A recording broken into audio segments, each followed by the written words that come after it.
everyone, my name is Taylor Bogger and I am a reference assistant at Truman Public Library, and I'm also the circulation and technology assistant at Paley Library. You might be wondering why I'm wearing my Slytherin tie and holding my wand. Well, that's because I'm a huge fan of the Harry Potter movies. Such a big fan, in fact, that I actually saw a couple of the movies before I even read the books. I love the movies so much that I knew I had to go back and read the books, and I found that I actually enjoyed the Harry Potter books even more than I enjoyed the movies. So why am I telling you this? Well, the first reason is that through the month of May, the first Harry Potter book, Harry Potter and the Sorcerer's Stone, is available without a wait time at all through Libby in ebook and e-audiobook format, as well as in many different languages. So if you haven't enjoyed the magic of the Harry Potter books, now's your chance. The second reason that I'm telling you about my love for Harry Potter, the books and the movies, is that there's a great likelihood that some of your favorite movies might actually have been books first. And you might want to pick up one of those books because you might enjoy this comfort of a storyline that you already know. There are so many books that I've really loved when I read them after watching the movie. Here are a couple. To Kill a Mockingbird by Harper Lee was one that really impacted me. I actually watched the film about halfway through the book when I was reading it in middle school, and both the book and the movie had a profound impact on me. It tells the tale of racial inequality in the American South in 1930, and I would highly recommend both the movie, which has Gregory Peck in it, and the book. Another one would be Breakfast at Tiffany's by Truman Capote. I absolutely love this movie, and I can't begin to tell you how much I love Audrey Hepburn's iconic portrayal of Holly Golightly.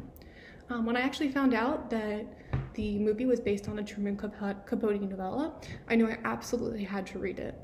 The novella was perfect, and it added a lot of really interesting undertones that the film kind of missed. So I would definitely suggest checking that one out as well.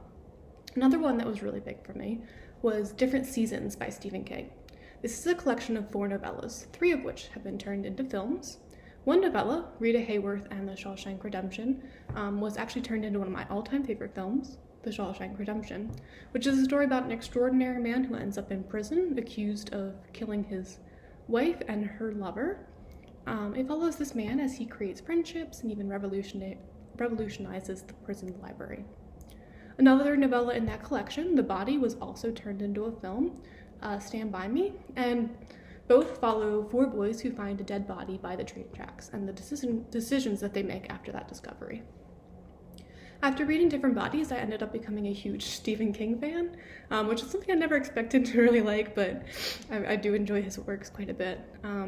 It's so much so that I've actually read a number of his books that are also movies. These are Carrie, It, Misery, The Green Mile, The Shining, which is actually a film that I love so much. I've watched it. I watch it every year on Halloween, and so many more Stephen King books as well. Another one that I really enjoyed as a book after watching the film was American Psycho by Bret Easton Ellis. This movie is really not for the faint of heart, and the book is even more gruesome, so I definitely suggest reading with caution. It follows a sociopathic serial killer as he becomes less and less sane. Despite how dark the book is, I enjoyed it so much that I actually ended up reading the majority of Ellis's other works, all of which I have thoroughly enjoyed.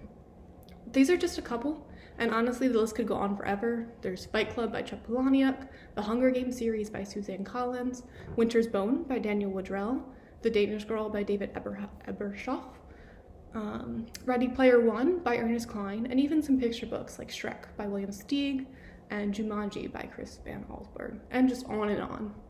All of this goes to say that there is a chance your favorite movie might actually have been a book first.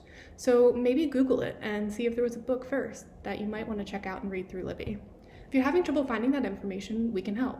Head over to our website at tradiffinlibraries.org and chat with a reference librarian 10 to 5, Monday through Friday, or email us at tpl@ccls.org. If there's a great book that's been turned into a film that you also love, let us know in the comments, or let us know on our social media pages. We have Facebook, Instagram, Twitter, and even a Discord server. We would love to connect with you because we really do miss seeing you in the library and talking with you about what you're reading and what you're watching. If you enjoyed this video, please let us know by hitting the like button, and make sure to subscribe to our channel for more book talks like this one, or some fun story times, virtual technology programs, family read-alouds, and so much more. Thank you all so much for listening, and have a great day.